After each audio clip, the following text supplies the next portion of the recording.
ఓం శ్రీ విద్యాం జగతాం ధాత్రీం సృష్టిస్థితిలయేశ్వరీం నమామి లలితాం నిత్యాం మహాత్రిపురసుందరీం. ఓం శ్రీమాత్రే నమః. ఓం శ్రీ లలితాంబికాయై నమః. అమృతాత్మ స్వరూపులైన మీ అందరికీ మీ తల్లి అవ్యాజ్యమైనటువంటి మాతృప్రేమనందిస్తూ లలితాంబికాదేవి యొక్క పావనమైనటువంటి సహస్రనామాలలో వివిధాకార 5 బీజమంత్రాలు కలిగినటువంటిది పంచాక్షరి అని చెప్పదగినటువంటిది నామం. వివిధాకార. ప్రాకృతములు, వైకృతములు, కౌమారములు అని అనేక రకాలైనటువంటి సృష్టులున్నాయి. ఈ సకల చరాచర సృష్టిలో ఎక్కడ ఏ రూపం, చీమ రూపం, వృక్షాల రూపం, జంతువుల రూపం, పశువుల రూపం, పక్షుల రూపాలు, పర్వతాల రూపాలు, నదుల రూపాలు, సముద్రాల రూపాలు, బ్రహ్మాండాల రూపాలు, గ్రహాల రూపాలు, నక్షత్రాల రూపాలు, భూదేవి రూపం, పంచభూతాల రూపాలు, ఇలాగా ఏ ఏ రూపాలు ఉన్నాయో, వాళ్ళలో ఉన్నటువంటి కౌమార దశలు ఏ ఉన్నాయో, ఏ ఏ దశలు జీవులు ఎదుర్కొంటూ ఉన్నారో, సకల రూపాలన్నీ కూడా, వివిధములైన ఆకారములన్నీ కూడా కేవలం జనని యొక్క ఆత్మస్వరూపాలు అంటూ ఈ మంత్రం ఆత్మ యొక్క సర్వవ్యాపకత్వాన్ని, సర్వమునందు అధివసించి ఉన్నటువంటి పరబ్రహ్మ తత్వాన్ని గురించి చాలా చక్కగా తెలియజేస్తూ ఉన్నది. ఈ మంత్రం బహుసుందరమైనటువంటి మంత్రం. వివిధాకార. అన్ని రూపములు అమ్మ రూపాలు. ఈ రూపం అమ్మ రూపం అని, ఈ రూపం అమ్మ రూపం కాదునని చెప్పదగినటువంటి రూపం ఏదీ లేదు. పవిత్రుల యందు, అపవిత్రుల యందు, జ్ఞానుల యందు, యోగుల యందు, బ్రహ్మాండాల యందు, సకల చరాచర ప్రాణికోట్లంతటా నిండి ఉన్నటువంటిది ఈ ఆత్మరూపం. మనం ఒక జ్యోతిని వెలిగిస్తాం. ఆ జ్యోతి మట్టి పాత్రలో ఉన్న జ్యోతియే, ఇత్తడి పాత్రలో వెలిగించబడిన జ్యోతియే, వెండి పాత్రలో వెలిగించబడిన జ్యోతి, లేదా బంగారపు పాత్ర, వజ్ర వైడూర్యాల పాత్రలో వెలిగించబడిన అన్నిటి యందు వెలుగుతున్నటువంటి జ్యోతి మాత్రం ఒకటే. పాత్రలు మాత్రం అనేక రకాలుగా ఉన్నాయి. ఇలాగా అంతటా, అన్నిటి యందు, సకల జీవరాశుల యందు కేవలం తానై నిండి ఉన్నటువంటి రూపమే అమ్మ యొక్క వివిధాకార స్వరూపం. మానవ శరీరాల్లో ఉత్కృష్ట నికృష్ట జీవితాలలో ఎక్కడెక్కడో ఎన్నెన్నో రూపాలలో ఏ చైతన్యమైతే ఆత్మగా భాసిస్తున్నదో ఆ చైతన్యాన్ని గురించి ఇక్కడ చెప్తున్నారు. పాపాత్ములో దేవుడున్నాడా, పుణ్యాత్ములో దేవుడున్నాడు అనేటువంటిది కాదు ఇక్కడ ప్రశ్న. దేవుడికి పాపపుణ్యాలతో సంబంధం లేకుండా సకల చరాచర ప్రాణికోట్లంతటి యందు నిండి ఉన్నటువంటిది ఈ ఆత్మ యొక్క దివ్య చైతన్యం. అందుకని ఈ మంత్రరాజంలో వివిధాకారానంటూ జగన్మాత కీర్తించబడింది. వివిధాకార అన్నటువంటి నామము 5 బీజమంత్రాలు కలిగినటువంటిది ఈ పవిత్ర నామం. పంచాక్షరి అని చెప్పదగినటువంటిది. తర్వాత మంత్రరాజ్యము విద్యా స్వరూపిణి. విద్య, అవిద్య ఈ 2 రూపాలు అమ్మ యొక్క రూపాలుగా ఈ మంత్రరాజ్యంలో తెలియజేయబడుతుంది. మనం ఎంత అజ్ఞానంలో ఉన్నప్పటికీ ఆ రూపంలో కూడా అమ్మ ఉన్నది. ఆ శరీరంలో కూడా ఆత్మరూపిణి అయి భాసిస్తూ ఉన్నది. చిన్న మట్టి ప్రమిదలో జ్యోతి వెలిగించినప్పుడు జ్యోతికి ఎటువంటి మాలిన్యం లేదు. అక్కడ మట్టి పాత్రలోనైనా జ్యోతి అదేవిధంగా జాజ్వల్యమానంగా విరాజిల్లుతూ ఉంటుంది. ఆ జ్యోతిని అనేక రకాలైనటువంటి పాత్రలలో ఉంచినప్పుడు జ్యోతి అదే విధమైనటువంటి కాంతులను వెదజల్లుతూ ఉంటుంది. అదేవిధంగా ఆత్మ విద్యా శరీరాల్లో ఉన్నప్పటికీ, ఋషుల శరీరాల్లో, జ్ఞానుల శరీరాలలో, పరమహంసల శరీరాలలో ఉన్నప్పుడు ఆత్మప్రకాశం అక్కడ జాజ్వల్యమానంగా ఉంటుంది.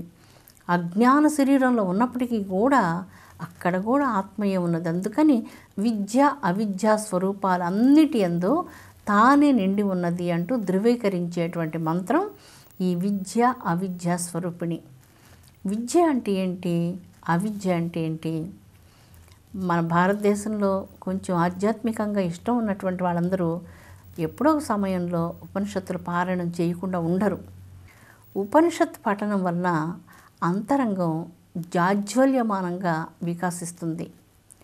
ఆ ప్రకాశంలో తను ఎవరో చాలా స్పష్టంగా తెలుసుకోగలరు. అందులో ఈరోజు ఒక ఉపనిషత్తుని గురించి మనం చెప్పుకుందాం. విద్య అవిద్య స్వరూపిణి అన్నటువంటి ఈ మంత్రానికి ఉపనిషత్తులకు చాలా అవినాభావ సంబంధం ఉన్నది. తనలోని అవిద్యను గుర్తించి విద్యను ఎరిగి అవిద్యను పారద్రోలి మృత్యువును పారద్రోలి అమృతత్వాన్ని ప్రసాదించేటువంటి విద్య ఏదైతే ఉన్నదో అది బ్రహ్మ విద్య, ఉపనిషత్ విద్య. ఈశావ్యాసోపనిషత్తు యొక్క సారాంశం ఒక్క మాటలో మనం చెప్పుకున్నాం.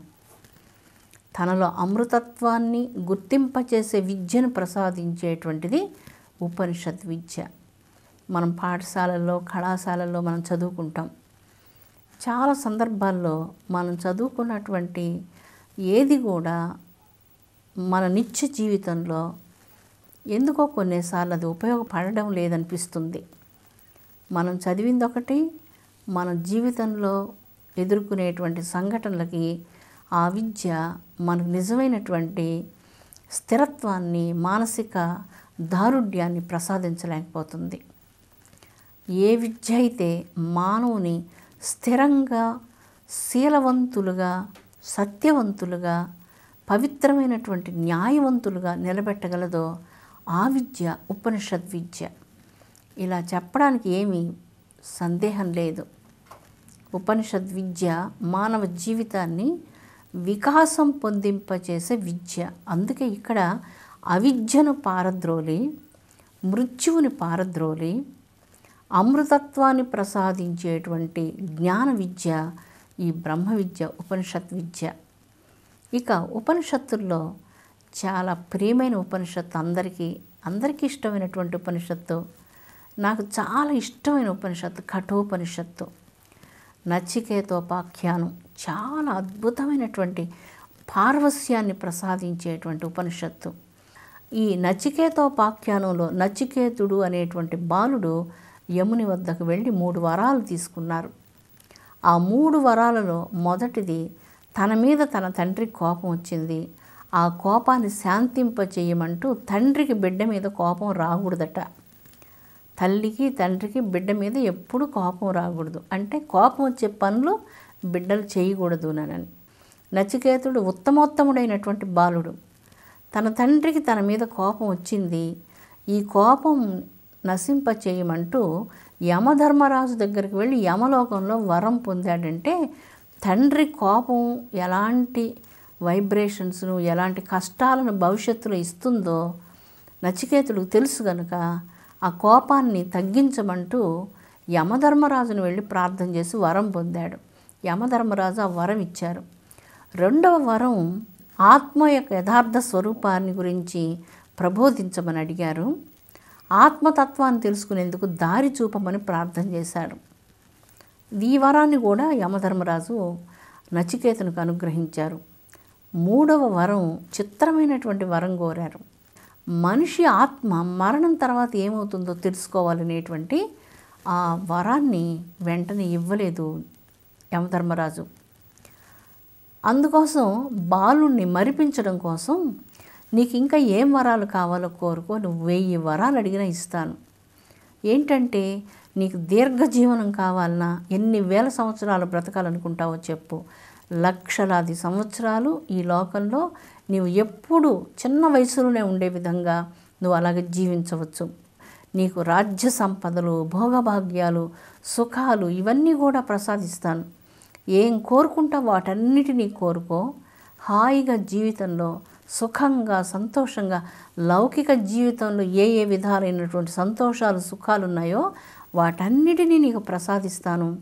లక్షలాది సంవత్సరాలు జీవించి రాజ్యభోగాలను, సుఖభోగాలను అనుభవించమంటూ యమధర్మరాజు అనేక ప్రలోభాలకు నచికేతుడిని గురి చేశారు. కానీ నచికేతుడు చాలా శ్రేష్టవంతమైనటువంటి ఆత్మజ్ఞానం కలిగినటువంటి భక్తుడు. అందుకే యమధర్మరాజు తన ముందు దీర్ఘజీవనాన్ని, లక్షలాది సంవత్సరాలు మృత్యువు లేకుండా ఈ లోకంలో బ్రతికే వరమిస్తానంటే వద్దంటున్నాడు. సుఖ సౌభాగ్యాలను, రాజ్యభోగాలను ఇస్తానంటే అవి కూడా వద్దు అంటున్నాడు. చాలా విచిత్రంగా ఉన్నది.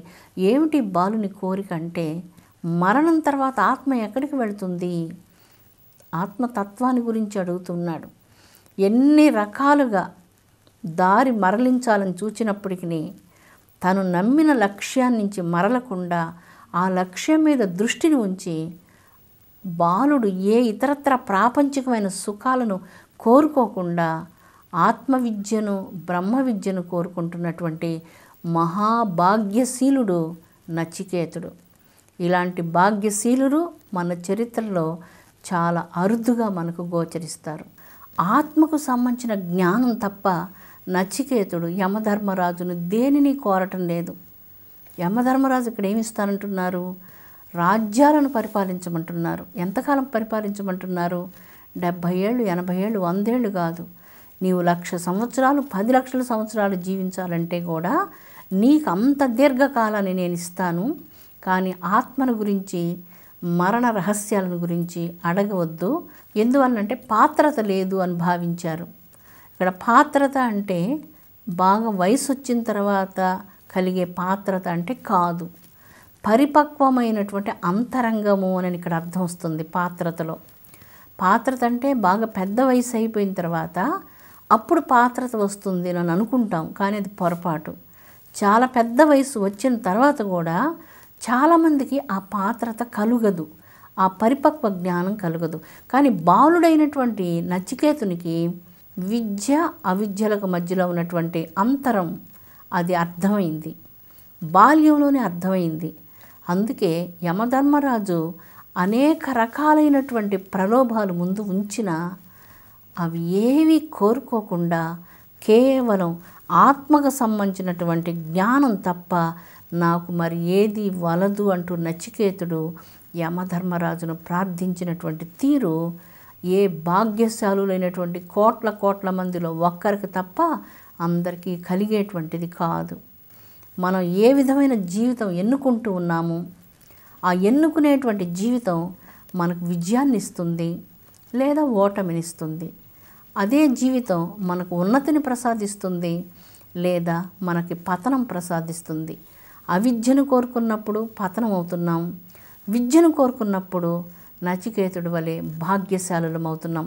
అందరూ ప్రాపంచికంగా పరిగెత్తాలని కోరుకోవడం సహజం, అది తప్పు లేదు, అలా కోరుకోవచ్చు. కానీ చిత్ర విచిత్రంగా సాక్షాత్ మృత్యుదేవత వచ్చి నిలిచి నీకు మృత్యువు లేకుండా చేస్తాను, 1,00,000 సంవత్సరాలు హాయిగా బ్రతుకు, రాజ్యాలను పరిపాలించు, సుఖభోగాలను అనుభవించమంటే అవన్నీ నాకు అక్కర్లేదంటూ తృణప్రాయంగా భావించి ఆత్మవిద్యను, మోక్ష విద్యను, బ్రహ్మ విద్యను ప్రసాదించమంటున్న నచికేతుడు లాంటి భాగ్యశీలులను మళ్ళీ మళ్ళీ మనం ఎక్కడ చూడగలం, ఎక్కడ వినగలం?